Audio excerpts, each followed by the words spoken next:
في زيارة عاشوراء نقرأ: لعن الله أمة قتلتكم. هذه نهاية المطاف، ولكن ماذا كانت بداية المطاف؟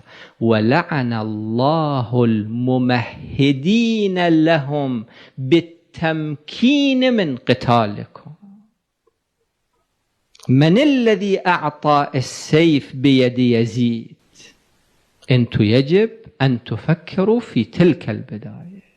تشوفون حائط، هذا أعوج، أنتم لا تقصروا النظر على هذا الانحراف، ابحثوا أن هذا الانحراف وين منشأه، من أين بدأ.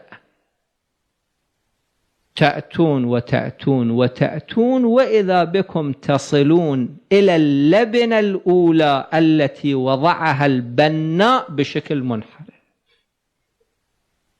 عندما اللبنة الأولى وضعت منحرفة، هذا الجدار اللي بني على هذه اللبنة حتى إذا وصل إلى الثريا فإنه يظل أعوج.